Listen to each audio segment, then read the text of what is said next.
Hey everyone and welcome to my channel. Many of you must have heard of people being abducted by mysterious extraterrestrial beings. But the question that always sticks in one's mind is this true? So here I come with 5 most convincing and believable stories. Let's get into it. Number 5. Travis Walton was an American logger who on the 5th November 1975, a 22-year-old was working with a logging crew in Apache National Forest, Arizona. When Travis and his crew finished for the day, they were driving home in the same truck when all the men spotted a bright yellowish light from behind a hill up ahead. They drove closer and saw a large golden disc hovering over a clearing. The driver stopped the truck and Travis leaped out and ran towards the disc. The others tried to stop him, but he regardlessly carried on. The rest of the crew insist that they saw a blue-green light came from the disc and strike Walton. Walton then rose a foot into the air with his arms and legs outstretched, and then he disappeared. Along with the hovering gold disc, the other man reported the incident to police sheriff when they got home. The sheriff reported that all the men were distraught and 2 of them were in tears. A large search party carried out search for Walton over the next few days, but there was no trace of him. Until 5 days late when Travis Walton mysteriously reappeared. Disturbingly, Walton had lost a significant amount of weight during his 5 days of lost time. His story reached national news and he also authored a book detailing his apparent encounter with UFO. Number 4. The next case is a peculiar one because it is one of the rare stories where abductee doesn't end being mutilated, dead, or with weird alien babies. It instead has a happy ending. John Salter Jr. was driving on a highway with his son when he discovered that they were traveling in the wrong direction and had lost a memory of the past 1 hour. Both the men acted ignorantly and continued their journey. However, a little later, they apparently saw a UFO in the sky. Seeing the mysterious craft, Salter and his son's memory started coming back, and they remembered strange, disturbing events that took place during lost, or to say unknown 1 hour. 2 men recall seeing a group of children and a taller humanoid creature. However, the men, unlike any reasonable men, they weren't afraid of the aircraft and the mysterious figures. Instead, they felt extremely protected and felt a strong connection with the alien beings. The 2 men were then guided into a room by their new alien buddies, where they underwent medical examination and peculiar procedures.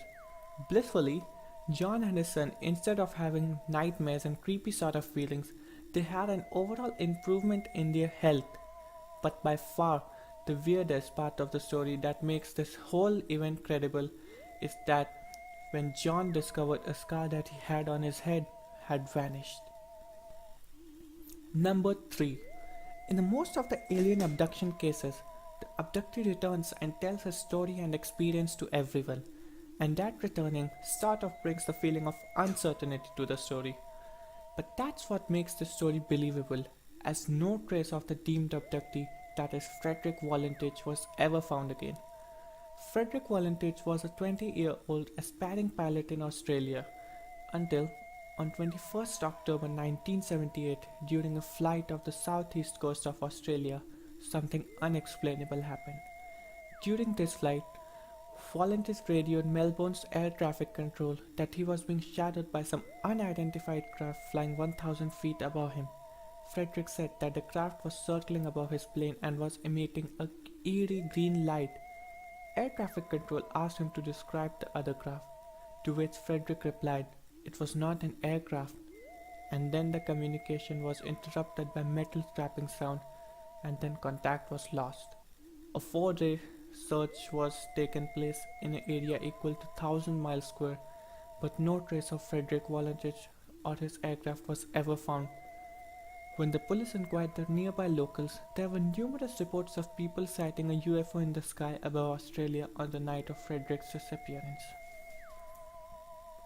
Number 2. Jesse Long is a man from Tennessee who claims that he was first abducted by aliens in 1957 when he was just 5 years old. He told that he and his brother were playing in the hill behind their house when they spotted a disc-shaped object under construction. The children hadn't watched any sci-fi movie and were too young to understand the seriousness of the situation.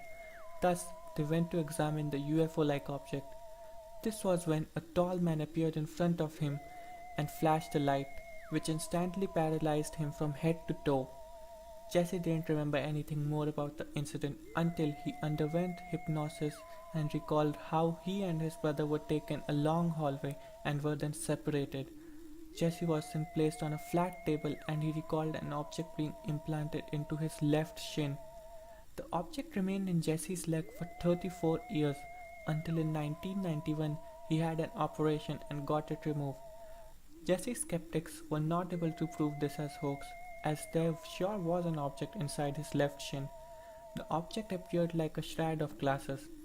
Moreover, the object was sent to a laboratory for further tests.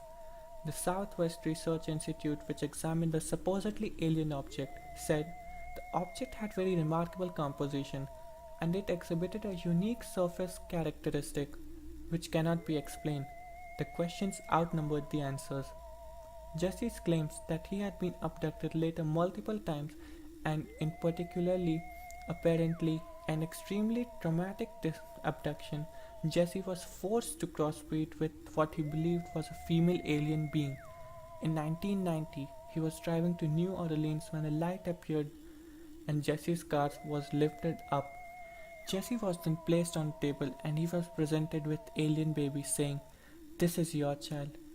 Jesse said that he wasn't exactly sure of what was happening, but he said that the beings sounded proud of their accomplishments. Number 1.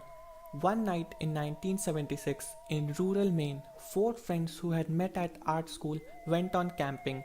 On the second night, they saw a mysterious light hovering near their campsite. On the third night, they decided to go to a spot of night fishing.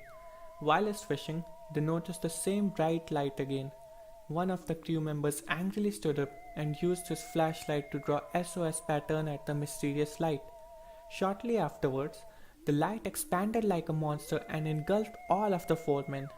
Next thing they remembered was lying down in their campsite, having no idea of how they got there and what happened in between.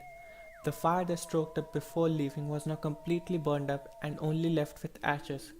The 4 men acted freely, as if nothing had happened, and finished their camping and returned their homes. But few weeks later, strange things started happening. First of all 4 men started having the same horrific nightmares of being abducted and taken aboard by a spaceship. In each of the nightmares, they saw alien beings with long necks and metallic eyes experimenting on them, and the other 3 guys just sitting and watching, unable to intervene. At this point, they realized that something had gone wrong. So they met a group of ufologists who suggested them to go under regressive hypnosis. During the session, all 4 men revealed remarkably similar memories of being abducted, and since all 4 were artists, they were able to accurately draw the images of their abductors and the spacecraft. All 4 of them were deemed to be mentally stable and also passed the lie detector test. The case became very famous and even reached the prime time news, and since that time, this incident came to be known as the Allagash abduction.